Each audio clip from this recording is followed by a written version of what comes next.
Hey there, welcome back to Work Life Harmony. Has anyone ever used the phrase with you, success leaves clues?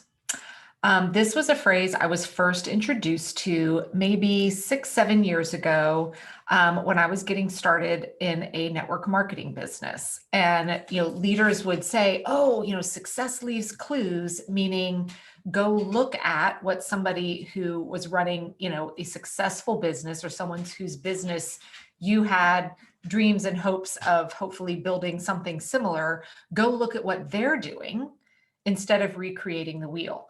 Now, on the surface, that phrase success leaves clues, when it's kind of given at a high level, I certainly can get behind that.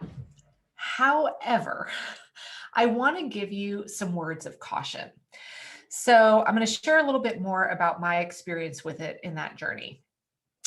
Again, I kept being told over and over again from multiple people, success leaves clues, go look at this person. Success leaves clues, go take this training.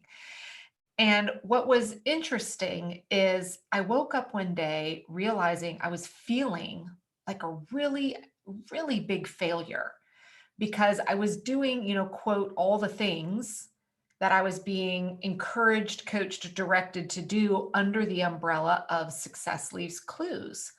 However, what was kind of happening under the current that I wasn't aware of until that kind of aha moment was when taken too literally, it really ends up putting you in this place of the comparison game because you're saying go emulate or mimic what this person is doing.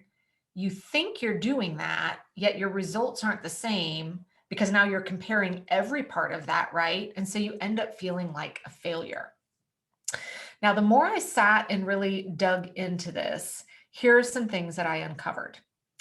First and foremost, and this should not be a shocker to anybody out there, friends, we never see the whole picture of what's really going on with someone's life journey experiences, right? We see what people choose to show us, whether that's in a training, on social media, a conversation with someone, right?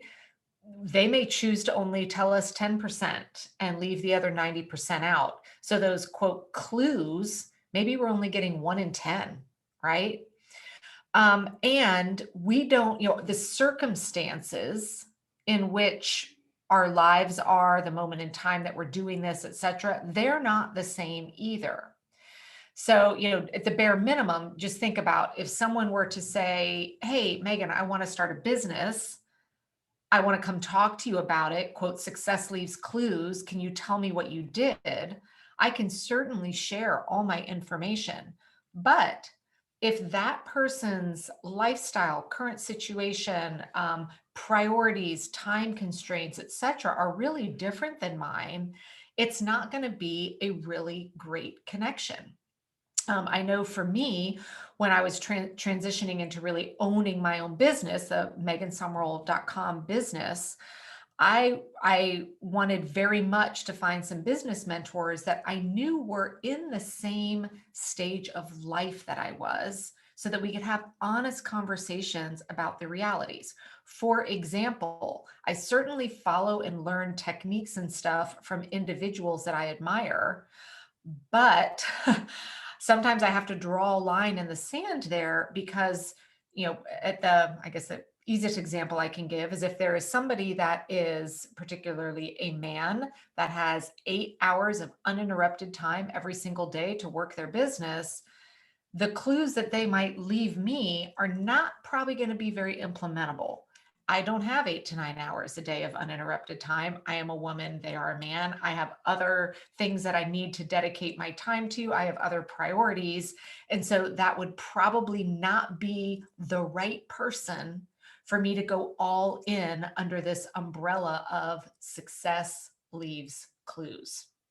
So here's what I want you to think about the next time either someone uses that phrase to you, or if you're in a situation where you're kind of looking for a mentor, a guide, maybe someone you can reach out to or someone you can follow to get tips and all of that from. First, Never just blindly try and mimic what maybe you see someone doing or what someone tells you to do until, well, first of all, never blindly do it, right? But second, do your due diligence and make sure you're not just seeing that teeny tiny tip of the iceberg. I'm sure we've all seen those images where they show like the iceberg fully underwater and you see only 10% of it above water and all the rest of it is under, where it's kind of implying don't assume everything just from what you can see above the water. The same is true here. Make sure you are getting glimpses into what's under the water. You want to be able to see that whole iceberg and be following, getting mentorship from, getting advice from, etc., somebody who's willing to give you the big picture. So if you see someone that is only sharing win after win after win, success after success after success, and they are never talking about mistakes that were made, struggles that they've had, things that didn't work that they learned from that, led them to make a different decision, I would advise you that's probably not going to be the right quote, success leaves clues for you to follow. I am always looking for someone that is an open book in sharing, well, yeah, tried this, didn't work, tried this, didn't work. This is sort of working. Here's what I learned from this. Now here's where I am today. Also, you want to make sure this is somebody that is, walking the walk with you, not just talking the talk. So back to my example of, many years ago, one of the first things I noticed when I kept being pointed into, go do this, go do that, quote, success leaves clues. As I was on a training call or implementing a new strategy, I noticed I'd look around and the people I was being told to emulate were never there doing the work with me. So that was definitely a red flag that maybe this was not the right path to be taking either.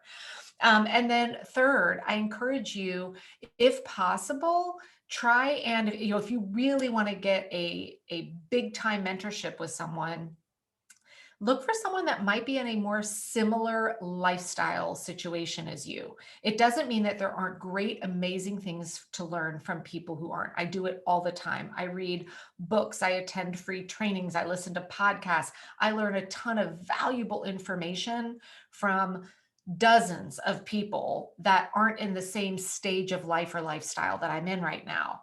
However, if I'm really going to double down and go all in terms of investing in mentorship, I want to make sure it's somebody that gets where I'm at, or at least has recently been through it to be able to give me real world, tangible, pragmatic advice. So I don't want you to, the takeaway from this is not success leaves clues is a terrible thing to say. It isn't, but I just want to say do it with caution. Success leaves clues, yes, but there's a million other things leaving clues out there as well. And we need to make sure that we're looking at all of them before we let ourselves kind of step into a potential coaching, training, mentorship, whatever relationship that you are going to be in. So if you find yourself right now where you're feeling maybe a little stuck, or you are feeling trapped in that comparison game a little bit, and maybe you're feeling like there's just something that doesn't jive right, it may be that it's just time for you to move away and look for another opportunity, mentor, training, all of that kind of stuff. So hope you guys have a great, great day, and I will see you back here again very soon.